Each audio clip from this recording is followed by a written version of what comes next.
Inside the stories that affect you. This is Inside KELOLAND. Welcome to Inside KELOLAND. I'm Tom Hansen. Thanks for joining us.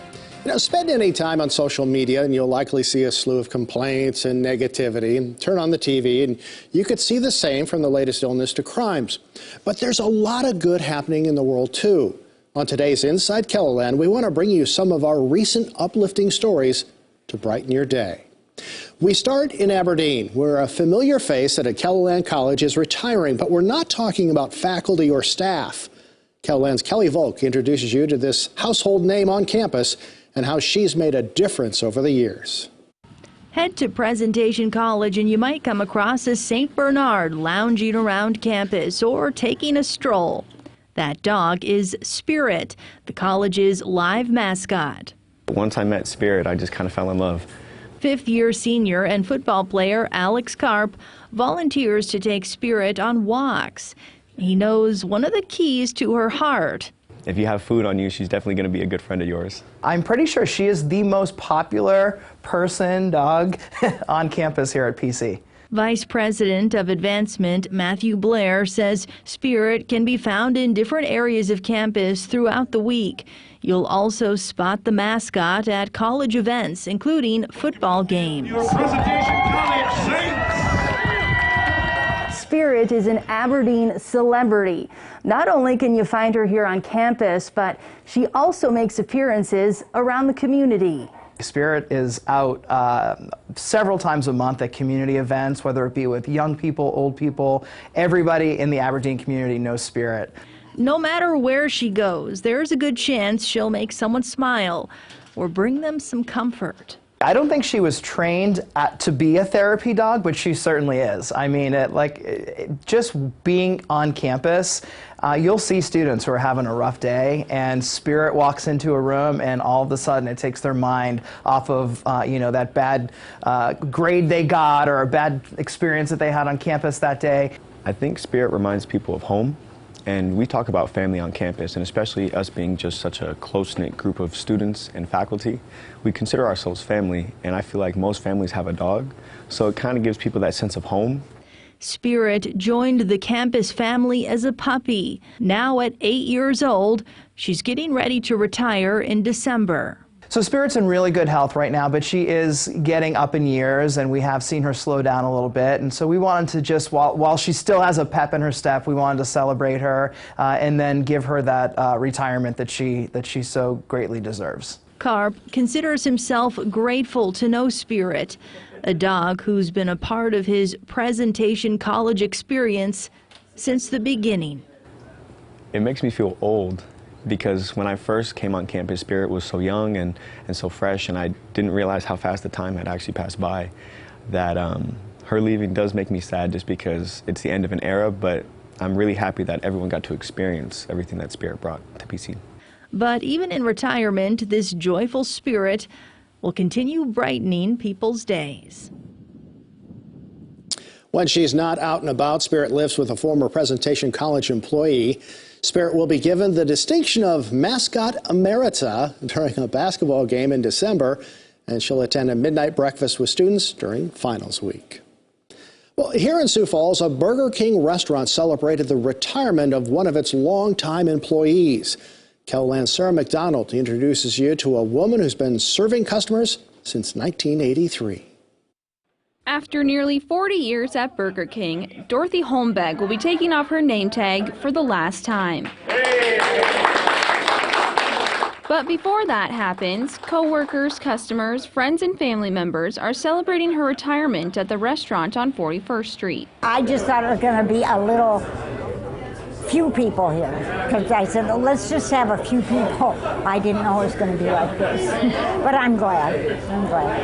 Makes the day special. She's been working at the same location since landing the job back in 1983. I started 38 years ago, and back then the reason I started was because my boys were going to O'Gorman, and I paid their tuition. It went so fast, I thought, oh my gosh, and then I realized 38 years, so I thought, now I better retire. Her job is to make sure the restaurant is ready for customers.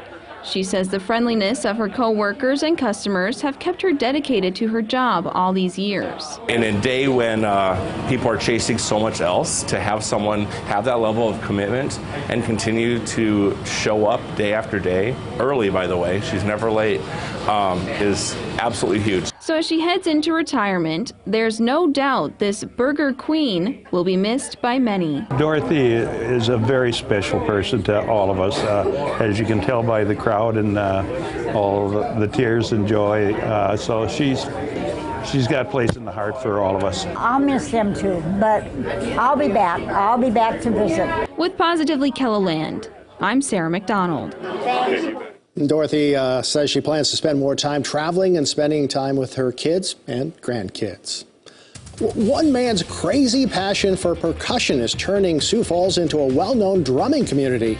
Meet the man behind Groove Inc. when Inside KELOLAND returns.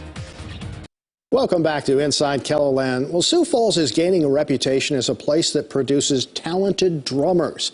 A good portion of that credit may lie directly on the shoulders of a Sioux Falls man with a passion for teaching. Pete HANSEN started Groove Inc., a percussion academy that has grown to be the largest youth drumming organization in the upper Midwest. And it could soon be growing even bigger. Groove started in 1997 as a summer drumline. It has now grown to more than 100 members ranging in age from 4 to 22. Being a member of Groove is hard work, but for the kids, the rewards include patience, teamwork, and a sense of accomplishment. You don't have to be a drummer to join. In fact, Pete HANSEN says the sooner he can begin teaching, the better. Obviously, the Groove teaches kids how to drum, but the activity is much more about building young people into adults that are trustworthy and hardworking. One of those young people is Tyler KLUSMANN. He started with Groove as a 7th grader, and now, after 10 years away, he's come back as an instructor. He goes above and beyond for this organization. And as you can see, they have the bus, the trailer. They travel to thousands of miles every year. And Pete's a great guy. He's fun to work with. You got to have a lot of passion to do this. Yeah, he does. Passion, or maybe a little crazy, but he gets the job done, and he keeps knocking out drummers. Sioux Falls has almost become known for their drumming community, and I think Groove has a lot to do with that. Tyler says he made lifelong friendships in Groove. On the side of the group's trailers, you'll see the words percussion, passion, perfection. Stretching some members beyond drums, down the hallway, we heard a different sound.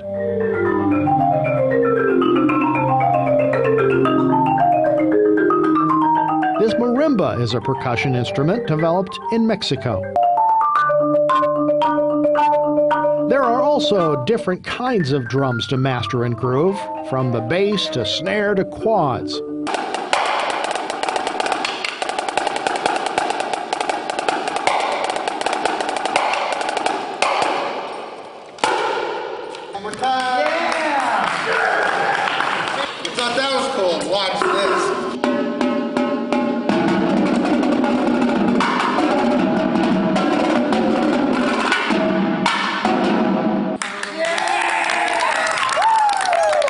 One of the youngest members is AMAYA Collins. It's me to learn how to do this, not that, because then I'd play backwards. Her mom, Tammy, says she is thrilled that AMAYA has found something that has captured her focus. She's a very energetic and spunky gal, so patience is a good thing. And this has been teaching her patience? Yes, timing. She just seems to do really well with timing and paying attention. She really pays attention to Pete, and so it's been good. Boom, click. Boom, click. To have someone play drums and to be that excited about it is super. It's that's why I do it. So to see someone else, it's kind of like you have this connection that you can't explain to other people that don't have it, just because you and her both understand this drumming thing. Groove has programs for different age groups, and spend any time around Pete, and it's obvious he loves teaching. When it comes to drumming, I created this thing called the ABCs, just like in preschool. So A is always start slow, B is big and loud, C is count out loud. His method is designed to take the frustration out of learning and make it fun. the slogan we have is, if you can't say it, you can't play it. So we make kids say everything and then play everything. Groove has a program called No Drummer Left Behind.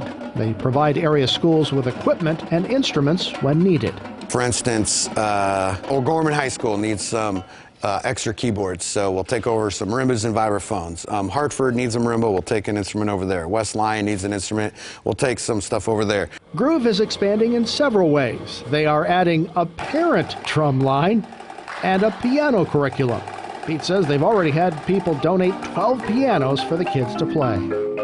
Now, the ultimate goal is to build their own building at the Sanford Sports Complex, to put percussion on the same playing field as other activities that help develop teamwork, discipline, and confidence in young people. Now, if you would like to sign up to be part of Groove Inc., we provided a link to their website with this story on KELOLAND.com. USD is adding a College of Fine Arts Hall of Fame. Along with honoring the past, how the program hopes to also inspire the future. Next. Welcome back to Inside KELOLAND. For the first time in 90 years, the College of Fine Arts at the University of South Dakota will be honoring its past educators, alumni, and donors who have helped to make the school what it is today. KELOLAND's Lauren Solik takes a look at the college's inaugural Hall of Fame. Walking through the hallways of the College of Fine Arts at USD, you can find students rehearsing in the theater department, creating masterpieces in the art department, and making tunes in the music department. For 90 years, students, educators, and friends of the College of Fine Arts have contributed to the creativity that excels here each year. And now, the college is honoring them with a Hall of Fame. The College of Fine Arts was founded in 1931 in the heart of the Great Depression. And so at the University of South Dakota, the fine arts have long represented the power and the inspiration and the hope for the arts to change the world. And after 90 years of amazing success, we decided we need to start saying thank you. Inductees to the College of Fine Arts Hall of Fame will fall under 3 categories: Outstanding Alumnus, Outstanding Educator, and Outstanding Friend. The inaugural Hall of Fame has 3 inductees for each category. Greatly honored and humbled. When I look at the other individuals who've been recognized, you know, it's amazing. Well, it's humbling, and it was surprising. I didn't expect it. You know, kind of feel, why us? You know, there are a lot of very deserving people around here. EVELYN Schlenker and Sue and Doug Tuvey are all friends of the College of Fine Arts and live in Vermillion. They are being honored because of the time and money they've donated to help the school succeed. Fine arts adds so much to life. It explores people in a way that's different and really does explore them. I mean, I would say next to literature, fine arts does an excellent job. Art, be it music or theater or art, you know, whether it's painting or creating something, makes all of our lives richer. The college's highest honor, the Special Recognition Award, will go to Oscar Howe, an influential artist and educator to the College of Fine Arts. A significant part of his legacy are the students that have followed. His students that he taught, and then the students that they have taught. And we have an unbroken legacy of students from Oscar Howe all the way down to important alumni like Keith Braveheart and Inkpa Manny. Dean Bruce Kelly hopes the College of Fine Arts Hall of Fame can inspire current students who will walk past this wall each day. I want them to see the exceptional work that the folks that have come before them have done. I want them to feel inspired. I also want them to feel challenged. A lot of these folks have given. They've given to USD, they've given to their regional art communities, they've given to the world of the arts in general. And I want our students to be empowered to do that. This weekend, the school will host a ceremony to celebrate the inductees. The event will also serve as a grand reopening for some spaces of the College of Fine Arts. We have newly renovated spaces in Colton Hall and in Knutson Theater, and we have a brand new a brand new sculpture yard out back that allows us to do large-scale metal pours and a better space for wood sculpture and stone sculpture. Updated spaces to inspire future inductees to the Hall of Fame and keep the fine arts alive. The University of South Dakota College of Fine Arts exists to make a difference in people's lives. That's the most important thing. That's what we do. We're here to make a difference. And I think in the past 8 months, we've seen how much a difference that the fine arts can bring to society. To learn about each inductee into the Hall of Fame, as well as information on the ceremony, you can visit this story on KELOLAND.com. Well, the University of Sioux Falls has a new group making music, but it's not reserved for just college students. KELOLAND's Sarah McDonald introduces us to members of this community band. No matter your age, what instrument you play, or how often you practice, this group of musicians welcomes anyone to their ensemble. It's called the USF Community Band. We worked with our administration and put out a survey to some of our alumni. And what was interesting was then I gave copies of the survey to some folks in the community, and it kind of grew from there. So next thing we knew, it was less folks from USF and more just the folks in the community.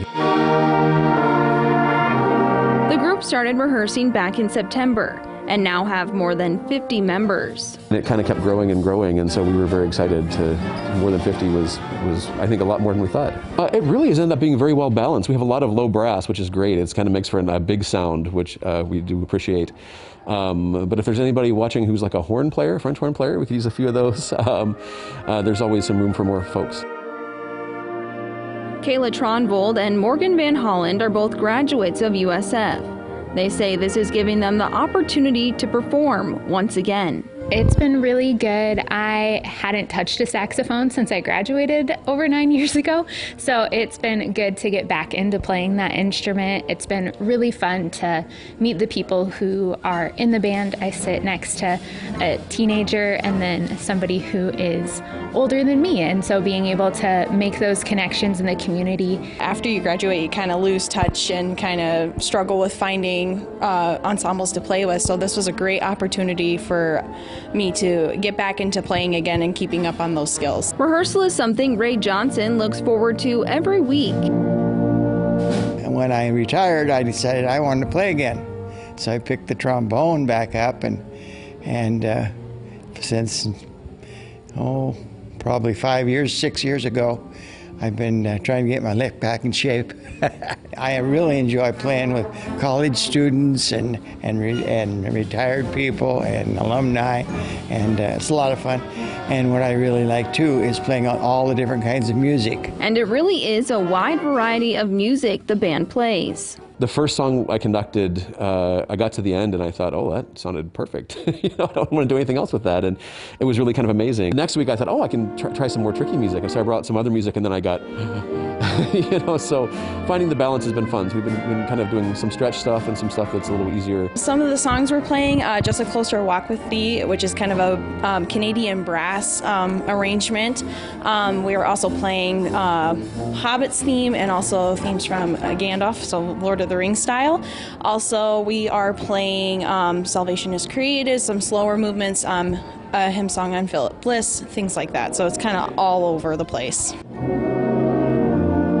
The community band not only allows this group to make music, but also build relationships with others involved. Unity, this group is something that brings a bunch of people together that have no other common denominator, and so it's been a really fun time getting to know the other band members.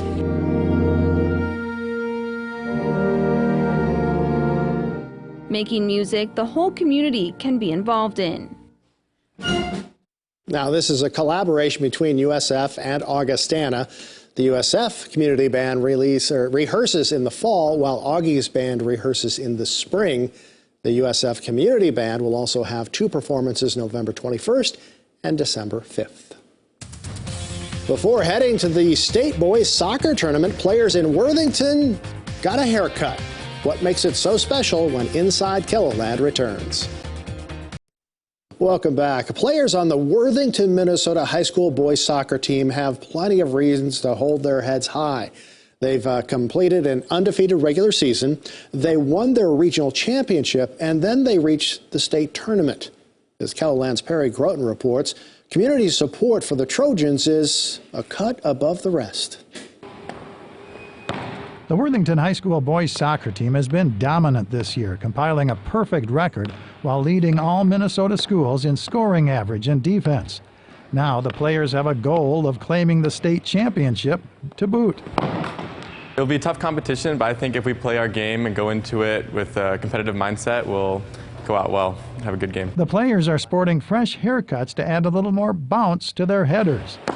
The haircuts didn't cost the players anything. It was good because most of us, we did need some haircuts. We just didn't want to get a haircut. So, I mean, when something's free, we're going to take it. The free haircuts are courtesy of New Gen Studio.